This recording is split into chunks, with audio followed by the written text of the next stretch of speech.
Hello everyone, good morning, காலை வணக்கம், நமஸ்தே, நமஸ்காரம். So I am your Appu answered. எதுக்காக இந்த பதிவு? ஒரு ஷார்ட் கிளாரிஃபிகேஷன் அப்படி நான் எடுத்துக்கிடலாம். உடைவின் கோட்பாடுன்னு ஒரு 7 நாளைக்கு பதிவிட்டிருந்தேன். 19ஆம் தேதியில் தொடங்கி 25ஆம் தேதி வரைக்கும் பதிவிட்டிருந்தேன். அதை கொஞ்சம் கிளப் பண்ணி அழகாக கொறுத்து கட்டி கையில் கொடுத்தா நல்லா இருக்குமோ அப்படின்னு ஒரு தோணல். ரொம்ப நெருங்கின ஒரு நண்பர் அதை கேட்டாங்க. இப்போ அவங்களுக்கு அதை ஃபோனில் நான் எக்ஸ்பிளைன் பண்ணேன். எனக்கு ஹாப்பியாக இருந்தது. ஒருத்தங்க அந்த மாதிரி கேட்கும்போது நமக்கு எக்ஸ்பிளைன் பண்ணுறதுக்கு முடியுது அப்படிங்கிறது.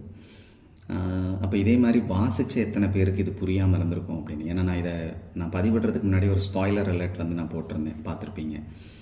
எல்லா நேரமும் புரியாது. காரணம் என்னென்னா, இது கோர்வையாக படித்தா தான் புரியும் அப்படின்றது சொல்லியிருந்தேன். ஸோ எல்லாத்தையும் சேர்த்து மொத்தமாக கிளப் பண்ணி ஒரு கூட்டாஞ்சோறு ரெடி பண்ணலாம் அப்படி சொல்லி யோசித்தேன். நான் கூட்டாஞ்சோறு டக்குன்னு பண்ணுவோம், ஆனால் ருசியாக இருக்கும். அந்த மாதிரி தான் இது. ஸோ 7 நாளைக்குள்ள காரியங்களை வாசித்துட்டு அதில் என்ன சொல்ல வந்தேன், என்ன நான் என்னோடய தாட் ப்ராசஸ் என்னன்றதை முன்னாடி வைக்கலாம் அப்படின்னு சொல்லி. ஸோ ஃபஸ்ட்டு டே பிளான் பண்ணியிருந்தது, அப்டேட் பண்ணியிருந்தது சில சமயங்களில் உடைந்த அனைத்தையும் சரி செய்ய முடியாது என்பதை அறிய நாம் உடைய வேண்டும். அடுத்தவரின் அனுபவத்தில் இதை எல்லா நேரங்களிலும் கற்றுக்கொள்ள முடியாது அப்படின்னு பதிவிட்டிருந்தேன். அதில் ஒரு பகுதி என்னோடய தாட் ப்ராசஸ், இன்னொரு பகுதி நான் வாசித்தது. ஸோ செகண்ட் சென்டென்ஸ் என்னோட ஒரு ஒப்பீடு. நீங்கள் ஒரு ஆள் எழுதுறதை பார்த்து நீங்கள் எழுத கற்றுக்கலாம்.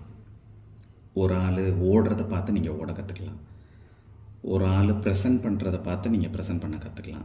ஆனால் ஒரு ஆள் உடையிறதை பார்த்து நம்ம என்ன கற்றுக்க முடியும்னா ஒரு கேள்விக்குறி வருது இல்லையா? ஸோ அதை நான் ஆட் பண்ணியிருப்பேன். நம்ம அந்த வழியாக நம்ம கடந்து வந்தால் தான் அங்கே கல் இருக்கும், முள் இருக்கும், கஷ்டமாக இருக்கும், உள்ள குத்தும், வேதனையாக இருக்கும், கண்டிப்பாக அழத்தோணும்.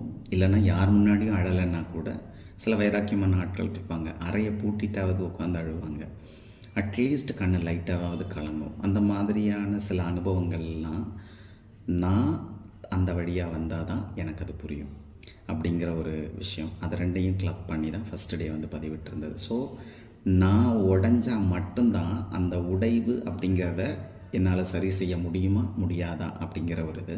பட் இது totally out of the box ஒரு லாஜிக்கு. இது ஏன் அப்படின்னா, எல்லாருக்கும் இது அப்ளிகபிளாக இருக்காது.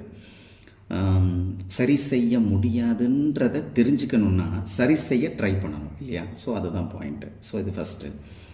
சரி, இப்போ உடஞ்சி போச்சு, அதை நம்ம ரொம்ப நேசிச்சிருப்போம். நான் அதுன்னு சொல்கிறது யார் எதுவாக வேணா இருக்கலாம், பொருளாக இருக்கலாம், மனுஷங்களாக இருக்கலாம்,